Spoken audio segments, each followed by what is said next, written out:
They thought it was just another island infested by mice. Good evening. Conservation teams on New Zealand's Antipodes Islands have... But what happened after their disappearance would change everything we know about nature.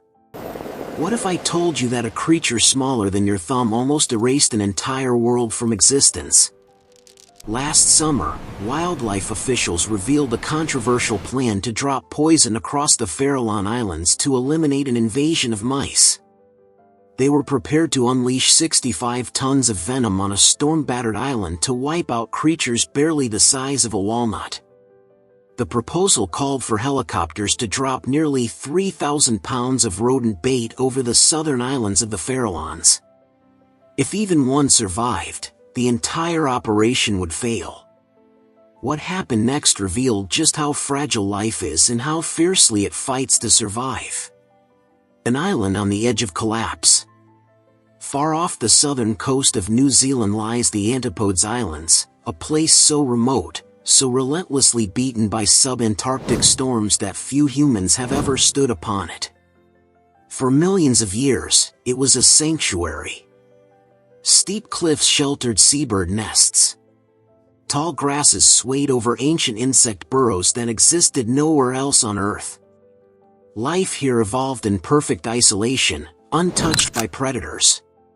But that balance ended the moment the mice arrived. No one knows exactly when it happened, perhaps a shipwreck, or seal hunters unloading cargo in the 19th century. Whatever the cause, once the mice touched land, they thrived. No predators. No competition. An endless banquet of eggs, hatchlings, and invertebrates multiplied their population by the hundreds of thousands. By the early 2000s, researchers estimated over 200,000 mice on an island of only 5,000 acres, 40 mice per acre. But it wasn't just the numbers that horrified scientists. It was the transformation. The antipodes, once alive with seabird cries and the whisper of insects, had fallen silent. Nests were looted each night. Entire species of beetles and flies vanished. And the island's iconic parakeet, once a symbol of life here, was disappearing. If nothing changed, the antipodes would soon become a dead zone, not by fire or flood, but by a silent invasion, one bite at a time. The clock was ticking. The next breeding season could be the last for many species. The enemy no one expected. At first glance, they looked ordinary, small, gray, harmless mice. But here, they had become something else entirely. They hunted in coordinated packs under the cover of darkness, scaling cliffs to reach seabird nests, sometimes attacking birds 300 times their size. They bit into chicks while they were still alive. Unlike typical rodents that fed on seeds, these mice devoured everything they could overpower: flies, beetles, even bird feathers. Scientists had seen this before, but never on such a scale.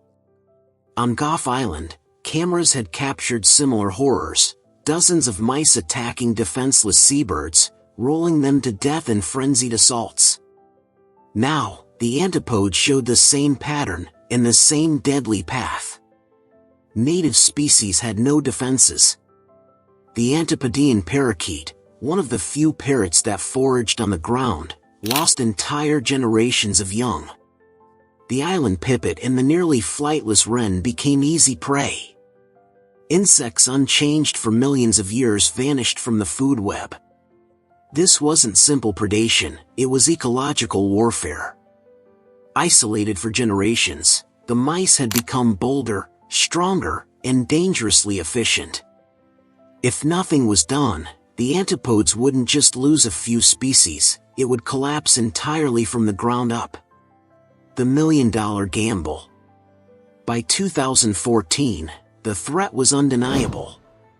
If left unchecked, the antipodes would become another entry in the book of extinctions.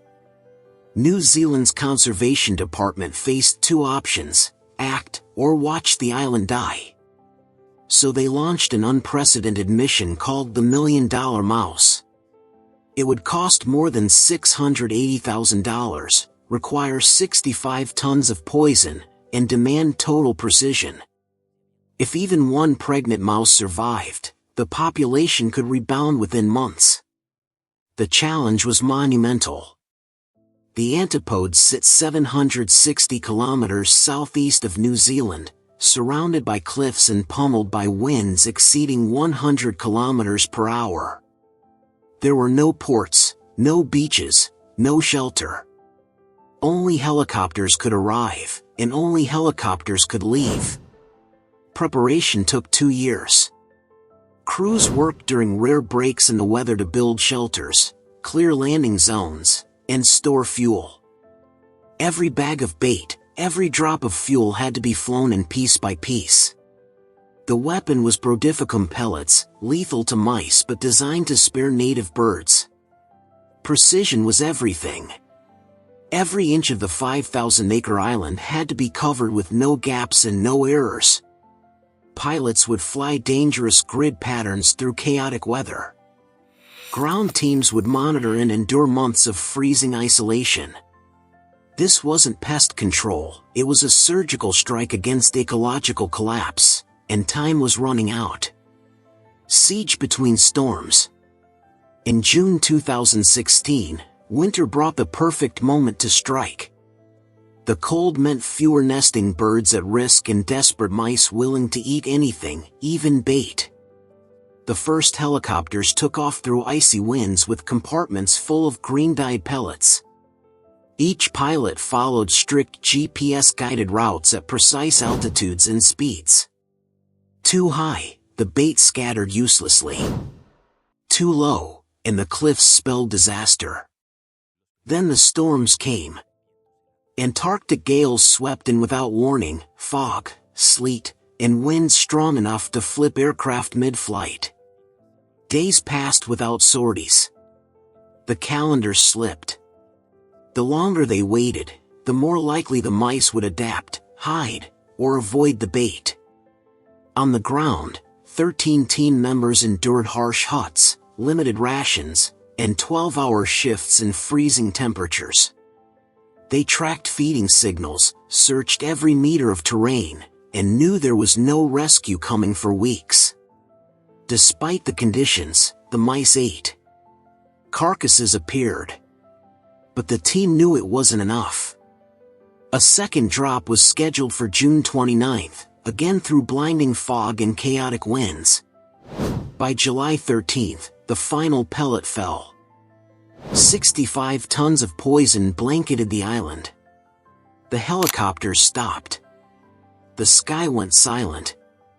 And with that silence came the most agonizing phase, the waiting. When the last helicopter disappeared, an eerie stillness took hold. Brodificum doesn't kill instantly. It can take up to 2 weeks. That meant 2 weeks of silent observation, scanning every patch of grass, every crevice, every shadow, searching for movement that might never come.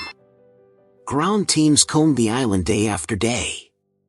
They found thousands of mouse corpses, some under rocks, others curled in the grass. But what haunted them most wasn't what they found, it was what they might have missed. The terrain was brutal, deep valleys, crumbling cliffs, dense vegetation. A single mouse could hide, survive, and repopulate. To detect any survivors, they installed monitoring stations with fresh bait and ink tracking cards to catch tiny footprints. They searched for droppings, bite marks, anything. For 75 days, they found nothing. But absence of evidence isn't proof. The island was free, for now. The real verdict would come later, when nature itself had time to respond. Before continuing, take a second to subscribe to Fact Theory. Here, every story you hear is real, grounded in science, history, and the unexpected connections that define our planet. Subscribe now, and don't miss the next discovery. For 18 months, the antipodes were left alone. No scientists. No cameras. Just silence. It wasn't neglect, it was strategy. If even one mouse had survived, time would expose it. By early 2018, it was time to return. Conservationist Finley Cox led a new expedition in March 2018, bringing with him 3 specially trained rodent detection dogs. Their noses had been conditioned for years to detect even the faintest scent, droppings, nesting material, or residual pheromones. For nearly a month, they scoured every cliff, valley, and meadow. No tracks. No droppings. No smell. Every bait station remained untouched. Every tracking card was spotless. After a century of infestation, the island was finally silent, not just to human ears, but to the mice as well. On March 20th, 2018, New Zealand's Minister of Conservation declared it official: the Antipodes Islands were mouse-free. It was one of the most ambitious eradications in conservation history, and against all odds, it worked. The return of nature. The absence of mice didn't just stop the bleeding, it ignited a resurrection. Within months, the island began to awaken. Insects that had teetered on extinction reappeared. Beetles emerged from under stones. Flies returned to mossy slopes.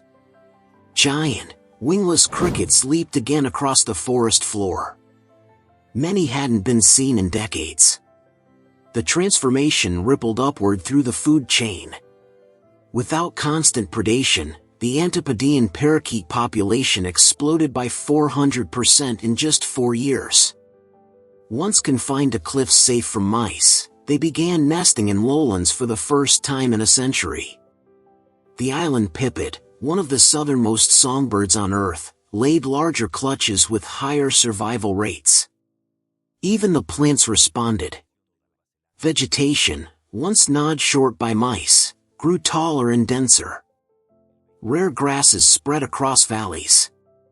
With no rodents to devour buds, the landscape became greener and more vibrant each season. The soil itself changed. Without constant burrowing, erosion slowed, and nutrients stabilized. The ecosystem began to repair itself. By 2020, the antipodes weren't just recovering, they were thriving. But beneath the celebration lay a darker truth. With the island finally free, scientists could ask what had truly happened here.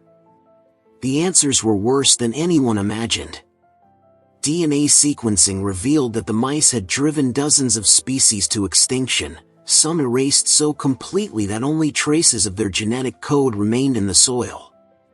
What had once seemed like 3 insect losses turned out to be dozens, creatures that had evolved in isolation for millions of years, gone in just a few decades. The mice had reshaped the very landscape, their burrows warping hillsides, altering drainage, and changing fire cycles by devouring seeds and sprouts. Over generations, they had even evolved larger teeth and stronger jaws, an evolutionary weapon that amplified their destruction.